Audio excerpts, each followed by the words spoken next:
मी या संदर्भामध्ये सविस्तर पत्रकार परिषद आज घेतली।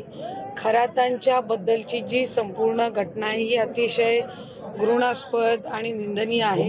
राज्याचे मुख्यमंत्री देवेंद्र फडणवीस साहेबांनी या संदर्भामध्ये SIT स्थापित करून एक सीनियर महिला अधिकारी, पोलीस अधिकारी या संदर्भामध्ये त्याच्यामध्ये नेमण्यात आलेले आहेत आणि राज्याचे मुख्यमंत्री म्हणून जी आदरणीय देवेंद्र फडणवीस साहेबांची भूमिका आहे तीच मंत्रिमंडळ म्हणून आमच्या सगळ्यांची भूमिका आहे की या संबंध प्रकरणामध्ये ज्या महिला आहेत, ज्या पीडित महिला आहेत त्यांना न्याय मिळाला पाहिजे आणि या संदर्भातली सखोल चौकशी होऊन जी काही कडक कारवाई आहे किंवा शिक्षा आहे ती झाली पाहिजे। खरं तर ज्या दिवशी सुनेत्रा काकी राष्ट्रीय अध्यक्ष झाल्या त्याच दिवशी आदरणीय प्रफुल्ल पटेल साहेब असतील आणि तटकरे साहेब असतील या दोघांच्या सुद्धा नेमणुका झाल्यात। त्याच्यामुळे त्या संदर्भातली मला या माध्यमातून आपल्या माध्यमातून इतकंच सांगायचं आहे की आदरणीय सुनेत्रा काकी या आमच्या राष्ट्रीय अध्यक्ष आहेत।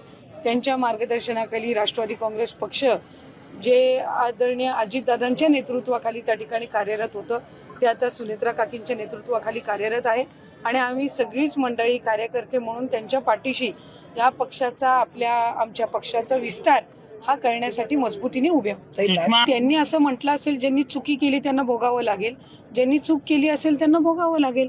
SIT स्थापन झालेली आहे।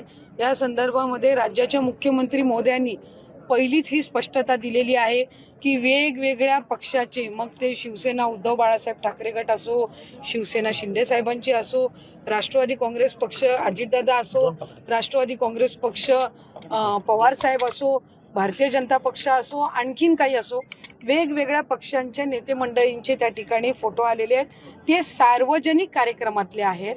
कुठल्याही राजकीय नेत्याला, मग कुठल्याही राजकीय पक्षाचा असो, त्यांना खरातांबद्दलच्या या घृणास्पद कार्याची माहिती असण्याचं काही कारण नाही आणि त्यामुळे आपण कुठल्या फोटो आले, कुठलं काय आलं याच्यावरना तर्कवितर्क लावण्यापेक्षा मूळ मुद्दा काय आहे की ज्या पीडित महिला आहेत यांना न्याय मिळाला पाहिजे त्याच्यासाठीची म्हणून स्थापन केलेली SIT आहे।